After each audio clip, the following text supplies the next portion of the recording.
Cela a commencé par une étude de routine le long de la côte australienne, un grand requin blanc de plus marqué pour la recherche. Mais ensuite, sans avertissement, le requin a disparu. Aucun signe de lutte, aucune trace du corps. Seul le dispositif de suivi retrouvé plus tard sur la plage racontait une histoire à laquelle personne ne s'attendait. Les données ont révélé une soudaine montée de température suivie d'une plongée rapide et abrupte dans les profondeurs de l'océan. Des mouvements suggérant que le requin n'était pas mort seul, mais à l'intérieur de quelque chose. Il n'y avait pas de réponse, seulement des questions de plus en plus profondes à chaque nouvel indice. Dans un endroit où le grand requin blanc est censé régner, qu'est-ce qui pourrait défier sa domination aussi complètement et silencieusement?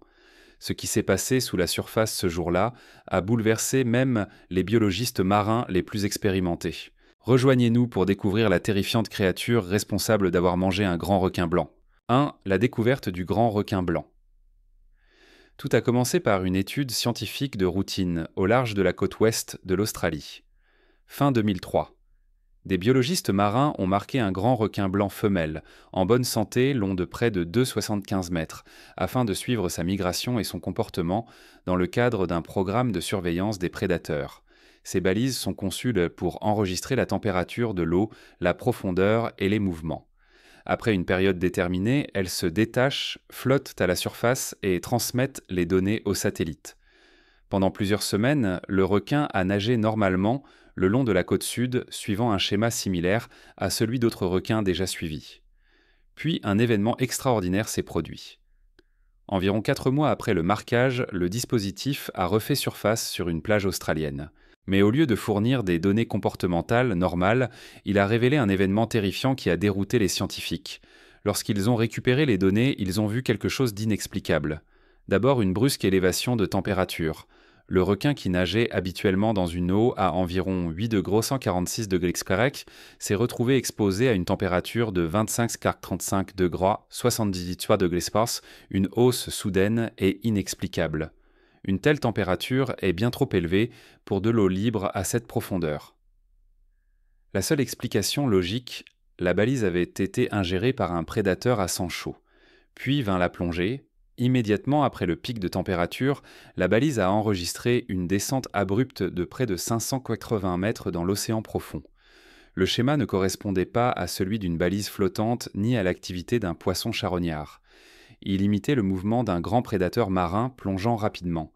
Ensuite, curieusement, la balise a continué à se déplacer pendant plusieurs jours avant d'être finalement excrétée ou détachée et de remonter à la surface. Pour l'équipe, ce n'était pas juste un mystère biologique. C'était un défi direct aux croyances scientifiques sur les grands requins blancs. Comment un prédateur de 2,75 mètres au sommet de la chaîne alimentaire pouvait-il être dévoré vivant? Les premières spéculations allaient de l'étrange au mythique, un monstre marin inconnu, un prédateur préhistorique supposé éteint, un géant abyssal encore jamais répertorié. Bien que ces idées aient fasciné le grand public, les scientifiques sont restés réalistes. Ils ont commencé à étudier les explications biologiques les plus plausibles. Était-ce un autre grand requin blanc encore plus grand ou une orque, l'un des rares animaux marins connus pouvant rivaliser avec un grand blanc? Mais la combinaison de données, la montée en température, la descente verticale et le mouvement interne ne correspondaient exactement à aucun prédateur connu. Chaque théorie comportait des lacunes et le comportement observé ne correspondait à aucune créature répertoriée. Pourtant, l'événement s'était bien produit. Quelque chose avait mangé ce requin, puis avait continué sa vie comme si de rien n'était. L'affaire a rapidement attiré l'attention des médias, devenant le sujet principal du documentaire La chasse aux superprédateurs, qui suivait le parcours des chercheurs tentant de découvrir l'identité de ce tueur mystérieux. La fascination du public a explosé. Après tout, si quelque chose pouvait avaler un grand requin blanc entier, de quoi d'autre était-il capable ? Ce qui rendait cela encore plus effrayant, c'est que ce n'était pas une légende ou une rumeur. C'était appuyé par des données concrètes collectées, enregistrées et analysées. Ce n'était ni un mythe ni une vidéo floue. Le prédateur avait laissé une empreinte numérique et plus les scientifiques approfondissaient leur analyse, plus ils étaient confrontés à une réalité choquante. Au départ, l'idée qu'un grand blanc puisse être entièrement dévoré semblait relever de la science-fiction. Mais en étudiant les données de l'incident de 2003, une possibilité à surpasser toutes les autres, le requin avait été mangé par un autre grand blanc, bien plus grand. 2. La première théorie, le cannibalisme chez les grands requins blancs. C'était impensable, les grands blancs sont des prédateurs au sommet de la chaîne, chasseurs agiles et solitaires, maîtres des océans grâce à leur vitesse, leur puissance et leur sens hautement développé. On pensait qu'ils n'avaient aucun ennemi naturel une fois adultes, mais l'océan est un monde de survie brutale. Les scientifiques allaient bientôt découvrir que le cannibalisme chez les requins non seulement est possible, mais aussi étonnamment courant. Il est profondément enraciné dans leur biologie. Chez certaines espèces, il commence même avant la naissance. Par exemple, chez les requins tigres des sables, l'embryon le plus gros dans l'utérus consomme ses frères et sœurs plus petits, un phénomène appelé cannibalisme intra-utérin. Cela garantit que seuls les plus forts naissent. C'est la manière cruelle de la nature de les préparer à une vie de prédateur ou de proie. Hors de l'utérus, la prédation entre requins est plus rare mais bien documentée. De plus grands requins, notamment les grands blancs, les requins tigres et les requins bulldogs, ont été observés en train de chasser des plus petits, parfois même de leur propre espèce. Ce n'est pas personnel, c'est opportuniste. Un requin plus petit et plus faible devient simplement un repas de plus quand la survie est la seule loi. Dans un cas documenté, des chercheurs au large de l'Afrique du Sud ont observé un grand blanc en mordre un autre en deux. Un autre incident, près de l'île Guadalupe, au Mexique, a montré des attaques territoriales agressives entre grands blancs, pendant la saison de reproduction parfois avec des conséquences mortelles. Ces cas étaient connus, mais souvent considérés comme des anomalies. L'événement australien de 2003 a changé cela. Le dispositif de suivi récupéré racontait une histoire glaçante. Le requin auquel il était attaché nageait normalement jusqu'à ce que tout bascule. Une montée rapide de la température, une plongée abrupte, puis plusieurs jours de mouvement à des profondeurs caractéristiques d'un grand prédateur. En comparant la température interne aux données connues, les scientifiques ont découvert qu'elle correspondait à celle d'un grand requin blanc. Contrairement à la plupart des poissons à sang froid, les grands blancs sont endothermes régionaux. Ils peuvent chauffer certaines parties de leur corps comme l'estomac, le cerveau ou les muscles de nage, ce qui leur permet de rester actifs dans les eaux froides. Cela leur donne un avantage pour digérer chassés dans les régions froides et maintenir leur énergie lors de longues migrations. Les données du capteur suggéraient fortement que le requin plus petit avait été avalé par un autre prédateur à sang chaud. Les schémas de nage enregistrés ensuite des plongées lentes et délibérées correspondaient aussi à ceux d'un très grand blanc. Ce n'était pas une hypothèse. Les chercheurs ont comparé les données de mouvement à une base d'enregistrement de grands requins précédemment suivis. Les schémas correspondaient et ne correspondaient ni au calmar ni à d'autres prédateurs marins. Tout pointait vers une conclusion, le prédateur était un autre grand blanc bien plus grand, clairement dominant. Quelle taille devait-il avoir pour avaler un requin de 2,75 mètres en entier? Estimation au moins 5 mètres de long, voire plus. Cela le place dans la plage des plus grands requins blancs, jamais enregistrés, certains atteignant jusqu'à 6 mètres. Un requin de 5 à 6 mètres pouvait aisément dominer un requin de 2,60 cm, surtout lors d'une attaque surprise. 3. La deuxième théorie, les orques. Au fur et à mesure que de plus en plus de morts étranges de requins commençaient à apparaître à travers le monde, beaucoup impliquant des organes manquants et très peu de signes de lutte, les biologistes marins ont tourné leur attention vers un autre super-prédateur, l'orque également appelé baleine tueuse. Les orques ne sont pas des requins. Elles ne sont pas des requins. Ce sont des mammifères marins très intelligents, très sociaux et d'une redoutable efficacité en tant que chasseurs. Elles voyagent en groupe pod, communiquent à travers des vocalisations complexes et ont été observées, utilisant des tactiques coordonnées pour abattre des proies bien plus grandes qu'elles. Bien qu'elles se nourrissent principalement de poissons et de calmars, certaines populations d'orques ont développé des régimes spécialisés ciblant tous des phoques aux grandes baleines et de plus en plus les grands requins blancs. Pendant longtemps, l'idée que des orques puissent chasser des grands blancs relevait de la spéculation. Mais ces dernières années, cette spéculation est devenue une science vérifiable. En 2017, 5 grands requins blancs ont été retrouvés échoués sur des plages du Cap Occidental en Afrique du Sud. Tous présentaient la même blessure inquiétante, foie manquant. Chez certains, le cœur ou l'estomac avaient également été retirés. Le reste du corps restait presque intact. Ce qui a choqué les chercheurs n'était pas seulement l'ablation des organes, mais la précision. Ce n'étaient pas des déchirures irrégulières d'un prédateur typique. Les incisions étaient nettes, presque chirurgicales.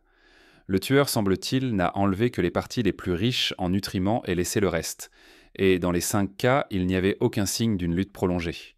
Les experts marins locaux avaient une théorie. Les coupables étaient un temps 2 orques connus sous les noms de porc et starboard infâme pour leur comportement inhabituel et leurs nageoires dorsales courbées. Ces 2 orques en moine avaient été aperçus dans la région au moment des échouages de requins. Les scientifiques pensent donc que porc et starboard ont développé une technique spécialisée pour attaquer les grands blancs, consistant à les retourner sur le dos pour induire une immobilité tonique, un état naturel de paralysie chez les requins, puis à retirer le foie avec une morsure précise à travers la région pectorale. Les foie-coins de requins sont riches en squalène, un composé très gras qui fournit une immense énergie. Pour les orques, c'est l'équivalent marin d'un carburant à haut indice d'octane. On pense que ces chasseuses intelligentes ont appris à cibler spécifiquement le foie pour maximiser le gain avec un effort minimal. Les preuves n'étaient non pas que circonstancielles. Des biologistes ont trouvé des empreintes dentaires d'orques sur les carcasses de requins. Encore plus convaincant, des requins marqués qui rôdaient près des colonies de phoques dans les eaux sud-africaines ont soudainement fui à l'arrivée des orques. Dans un cas, des grands blancs ont évacué une région entière pendant des mois après une seule observation d'orques. La réaction de peur était si forte que même des requins adultes en bonne santé ont abandonné leur zone d'alimentation. Des schémas similaires ont été enregistrés au large des côtes californiennes et australiennes. À Monterey Bay, par exemple, les grands blancs patrouillaient régulièrement la zone pendant certains mois jusqu'à l'arrivée des orques. Après une brève apparition d'un pod, les requins disparaissaient. Le comportement était clair. Les grands blancs reconnaissaient les orques comme une menace mortelle et répondaient par une fuite immédiate. Compte tenu de ce corpus grandissant de preuves, il est naturel de se demander si les orques auraient pu être responsables de la disparition célèbre du requin australien en 2003. À première vue, la théorie de l'orque semble répondre à beaucoup de questions. Les orques sont l'un des rares prédateurs capables de maîtriser un grand blanc. Elles sont connues pour retirer des organes internes spécifiques et jeter le reste. Elles ont l'intelligence et la précision pour tendre des embuscades aux requins en utilisant des tactiques spécialisées. Leur présence provoque une panique dans les populations locales de requins, ce qui suggère une relation claire prédateur-proie. Mais malgré tout cela, lorsque l'on considère les cas de 2003, les choses ne s'accordent pas tout à fait. La plus grande incohérence réside dans la nature des données. Le dispositif de suivi récupéré montrait que le requin avait été avalé entier ou du moins englouti d'une manière qui a entraîné la balise à l'intérieur du système digestif d'un autre animal. Ce n'est pas ainsi que les orques consomment typiquement les requins. Comme démontré dans les décès sud-africains, les orques retirent le foie et parfois le cœur, puis laissent le reste de la carcasse couler ou s'échouer. Elles n'avalent pas la proie entière et elles consomment rarement le requin au complet, en particulier un spécimen de près de 3 mètres. De plus, les orques ne sont pas à sang chaud de la même manière que les requins sont endothermiques régionaux. Bien que leur corps soit chaud à l'intérieur, la température exacte enregistrée par la balise, 70,8°C, soit 25,5°C, correspond davantage à celle d'un tractus digestif de requin qui peut atteindre ces niveaux lorsqu'il est activement métabolisé. Ensuite, il y a la question de la descente. Après le pic de température, la balise a été tirée vers le bas de 1900 feet, environ 581 mètres. Les orques chassent typiquement dans des eaux côtières plus proches de la surface et ne sont pas connus pour des plongées profondes soudaines après une prise. Leur système respiratoire basé sur les poumons limite leur activité en haute mer, surtout comparé aux grands requins qui sont équipés pour effectuer des migrations verticales dramatiques.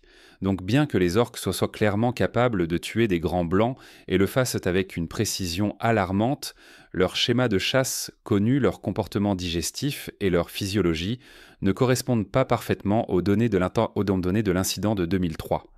Malgré ces incohérences, l'idée que les orques puissent déjouer et se nourrir des grands blancs a capturé l'imaginaire du public.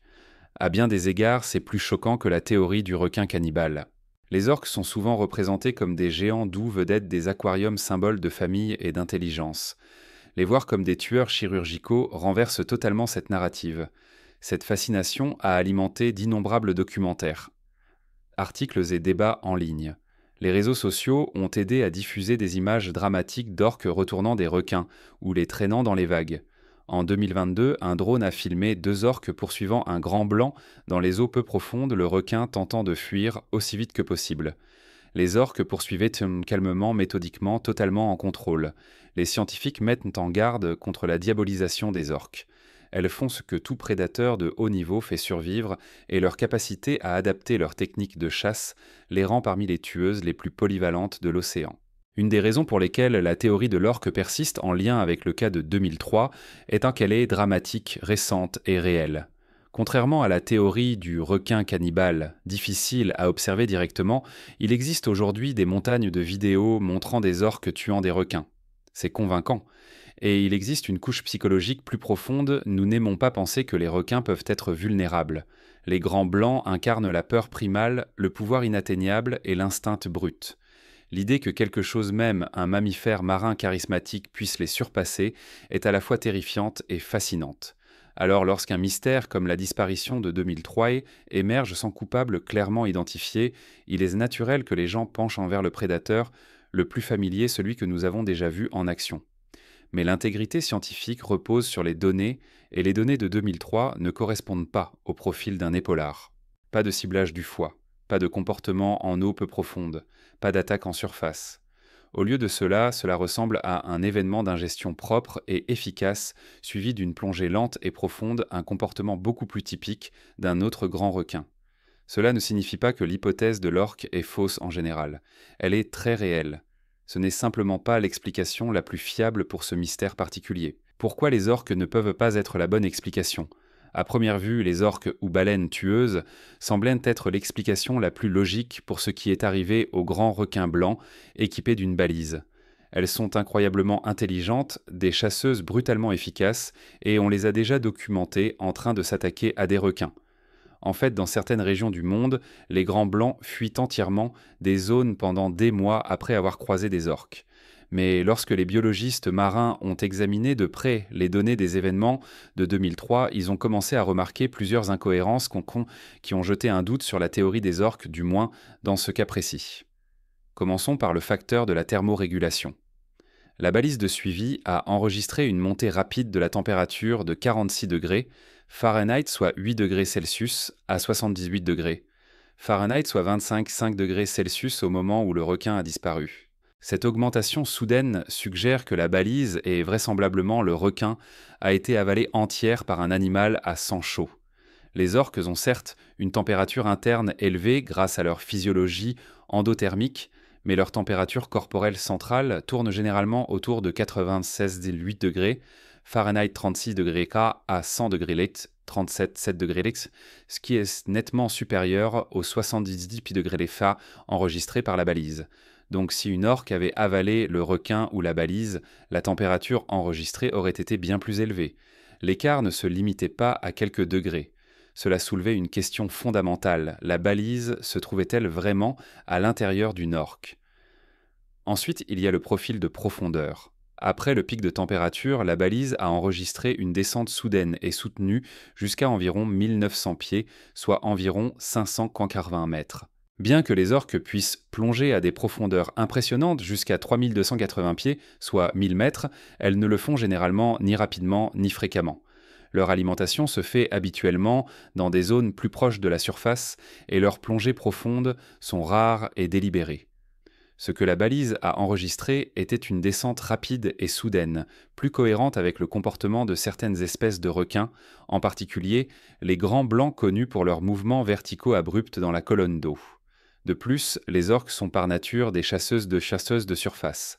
Lorsqu'elles ciblent des requins, elles ne les poursuivent pas dans les abysses. Elles utilisent donc plutôt des attaques coordonnées, souvent en groupe, pour épuiser et retourner leur proie sur le dos, une technique qui provoque une immobilité tonique chez les requins, les paralysant efficacement. Après avoir neutralisé le requin, les orques retirent chirurgicalement le foie avec une précision étonnante, laissant souvent le reste de la carcasse intacte.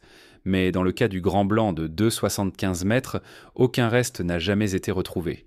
Aucun cadavre sans foie, aucune carcasse flottante, juste une balise détachée, rejetée sur une plage quelques jours plus tard. Cela suggérait une consommation complète, pas le démembrement méthodique typique de la prédation des orques. Et cela a changé le ton de l'enquête. Un autre signal d'alarme dans l'hypothèse des orques était le timing comportemental. Les attaques d'orques contre les grands blancs déclenchent généralement une réaction en chaîne de panique. En Afrique du Sud, lorsque deux orques nommés Port et Starboard ont commencé à tuer des grands blancs pour leur foie, les chercheurs ont observé des évacuations massives. Les requins disparaissaient complètement de ces eaux pendant des mois. Mais dans le cas australien, les requins environnants sont restés dans la région après la disparition. Si des orques avaient été actives dans cette zone, les biologistes marins s'attendaient à voir une réaction similaire, une fuite massive des grands blancs voisins. Mais cela ne s'est pas produit. Les données suggéraient un événement localisé et isolé et non pas un modèle étendu de chasse d'orques. Il y a aussi la question de la logistique. Les orques, bien qu'effroyablement efficaces, chassant en meute. Il est rare, voire inédit, qu'une seule orque tende une embuscade à un grand blanc et le dévore entièrement sans laisser de traces. Leur stratégie de prédation est chirurgicale et collective. Mais les données de la balise indiquaient une ingestion propre suivie d'un déplacement solitaire comme si une créature massive avait avalé le requin puis plongé profondément. Enfin, il y a la forme et la nature même de l'événement. Si cela avait été une attaque d'orques, cela aurait probablement impliqué une poursuite prolongée, des éclaboussures en surface et des traumatismes corporels. Le requin aurait essayé de fuir, peut-être bondi hors de l'eau et laissé une trace de lutte derrière lui, mais aucun de ces signes n'a été rapporté. Au lieu de cela, les preuves montrent une disparition propre presque furtive, suivie de données biologiques qui ne correspondent à aucun comportement connu des orques. Toutes ces anomalies ont forcé les chercheurs à reconsidérer leur hypothèse. Ils ne mentent pas que les orques chassent les requins, loin de là. En fait, la prédation des requins par les orques est l'un des phénomènes les plus documentés en biologie marine aujourd'hui. Mais dans ce cas précis, la méthode ne correspondait pas aux tueurs. L'idée qu'une orque solitaire ait surpris un grand blanc de 2,75 mètres, l'ait avalé en entier ou presque, plongé à 580 mètres de profondeur, sans laisser aucun reste tout en présentant une température corporelle interne de seulement 25,5 degrés, cela commençait à ressembler plus à de la science-fiction qu'à une théorie biologique viable. Si c'était une orque, elle ne se comportait comme aucune orque jamais observée. Alors qu'est-ce que ça aurait pu être ? Cela a ramené les chercheurs à l'une des possibilités les plus troublantes, un autre grand blanc, bien plus grand, plus agressif et potentiellement cannibale. Bien que rare, le cannibalisme chez les requins n'est pas inconnu. Il se produit dans l'utérus, il se produit lors de frénésie alimentaire et il se produit lorsque les différences de taille deviennent extrêmes. Et dans ce cas, cela commençait à faire de plus en plus sens. La température corporelle du prédateur correspondait davantage à la physiologie connue des grands blancs. La plongée soudaine et le schéma de mouvement, des signes classiques d'un grand requin sûr de lui affirmant sa domination sur son territoire. Alors que la théorie des orques avait captivé l'attention du public, elle ne résistait tout simplement pas à un examen scientifique rigoureux. La température ne collait pas, la méthode ne collait pas, les conséquences ne collaient pas, et dans un domaine où la précision et la reconnaissance des schémas sont essentielles, ces incohérences comptaient. En écartant l'hypothèse de l'orque, les chercheurs ne prétendaient pas avoir trouvé la réponse, mais ils s'en rapprochaient. Les preuves pointaient vers quelque chose de grand, de rapide, et capable de transformer un requin de 2,75 mètres en repas. Et si ce quelque chose n'était pas une orque, c'était probablement l'un des siens. La théorie exacte. Une fois la théorie de l'orque écartée, les chercheurs se sont retrouvés face à une alternative glaçante. Le prédateur qui avait avalé entièrement le grand requin blanc de 2,75 mètres était un autre grand blanc, mais pas n'importe lequel. Celui-ci devait être colossal, agressif et peut-être un apex parmi les prédateurs de l'apex. En d'autres termes, un requin cannibale. Le cannibalisme chez les requins n'est pas un mythe. Il commence même avant leur naissance. Certaines espèces de requins, y compris le requin-tigre des sables, pratiquent le cannibalisme intra-utérin où le premier embryon à éclore dans le ventre de la mère dévore ses frères et sœurs pour se nourrir. Mais le cannibalisme post-natal, en particulier chez les grands blancs, est rare et mal documenté. Pourtant, les biologistes marins soupçonnent depuis longtemps que des requins plus grands peuvent parfois s'attaquer à des plus petits, surtout dans des eaux territoriales, ou lorsque la nourriture se fait rare. Dans ce cas précis, les données de température, le profil de profondeur et la méthode de consommation indiquaient tous un très grand requin blanc comme étant le prédateur. Mais quelle taille devait-il faire pour avaler un requin de 2,75 mètres entier ou en énormes morceaux ? Les experts estiment qu'un prédateur capable de consommer un requin de cette taille devrait mesurer au moins entre 5 et 6 mètres, voire plus. Bien que ce ne soit pas inédit pour les grands blancs, les femelles en particulier peuvent atteindre de telles tailles, cela reste exceptionnel. Un requin blanc de cette ampleur pèserait plus de 1800 kg et serait suffisamment puissant pour attaquer et neutraliser un rival de 2,75 mètres en une seule embuscade. Mais ce qui rendait ce prédateur encore plus terrifiant, c'était sa manière de chasser. Le requin muni de la balise ne montrait aucun signe de comportement de fuite ou de panique avant sa disparition. Cela suggère qu'il n'a jamais vu l'attaque venir. Aucun combat, aucune fuite, juste une disparition soudaine dans les abysses. Ce type d'embuscade est typique d'une prédation fondée sur la domination, où un requin plus grand élimine un rival plus petit avec une force écrasante, souvent non pas pour se nourrir, mais pour affirmer son contrôle sur un territoire ou une zone de reproduction. Et cela soulève la question: combien de ces requins cannibales surdimensionnés existent-ils et pourquoi ne les voyons-nous pas plus souvent? La réponse pourrait se trouver dans la manière dont nous suivons et étudions les requins. Les océans sont vastes et les données que nous recueillons sont encore limitées à quelques individus balisés à la fois. Beaucoup des plus grands requins ne s'approchent jamais des activités humaines, ne sautent pas hors de l'eau et ne se prennent pas dans les filets de recherche. Ils existent à la périphérie, dans les eaux profondes, les zones d'alimentation isolées, les couloirs migratoires loin des côtes. En fait, certains scientifiques pensent qu'il existe une forme de hiérarchie naturelle chez les requins, invisible mais strictement respectée. Les individus les plus grands et agressifs dominent certaines régions, forçant les plus petits à s'adapter, migrer ou mourir. Cela expliquerait l'évacuation territoriale soudaine observée dans des endroits comme la baie de False Bay lorsqu'un prédateur dominant arrive. Et cela expliquerait aussi pourquoi la disparition du requin balisé n'a pas provoqué de panique chez les requins environnants. Ils savaient peut-être déjà qu'un plus grand régnait sur ces eaux. D'autres preuves viennent d'anomalies dans les données de balises.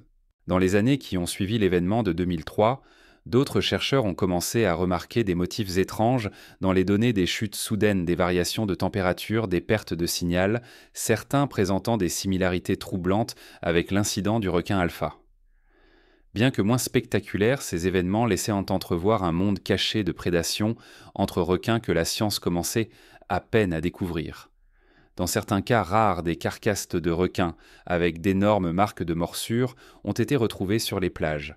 Le diamètre et la profondeur des morsures suggèrent des croire des prédateurs d'une taille extraordinaire, plus grand que tout requin blanc officiellement documenté. Mais l'océan ne livre pas facilement ses secrets.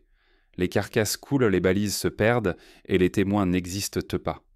La nature efface ces traces avec une efficacité brutale. L'incident de 2003 reste le cas documenté le plus clair d'un grand requin blanc ayant probablement tué et consommé un autre. Et cela, à lui seul, a transformé la manière dont les biologistes marins envisagent la chaîne alimentaire en pleine mer. Il n'y a pas que les orques et les humains qui siègent au sommet. Quelque part, dans les profondeurs, d'autres requins imposent leur règne souvent violemment et invisiblement. Cela rouvre aussi une porte ancienne vers des spéculations sur des requins géants tapis dans des eaux profondes et froides. Pas nécessairement le mégalodon éteint depuis longtemps, mais des géants solitaires qui n'ont peut-être jamais rencontré d'humains simplement parce qu'ils n'en ont pas besoin. Si vous mesurez 6 mètres, pesez 2300 kg et régnez sur votre royaume à 600 mètres de profondeur, quelle incitation auriez-vous à remonter? Bien sûr, de telles théories restent controversées. La plupart des scientifiques estiment que les grands blancs atteignent un maximum d'environ 6,5 mètres, et il n'existe aucune preuve concrète d'individus au-delà. Mais la nature nous a déjà surpris, et les océans, dont plus de 80% restent inexplorés, demeurent la dernière frontière pour de telles révélations. Au final, le mystère du grand blanc disparu n'a pas été résolu par une nouvelle découverte, mais par une réalisation glaçante: le prédateur était l'un des leurs.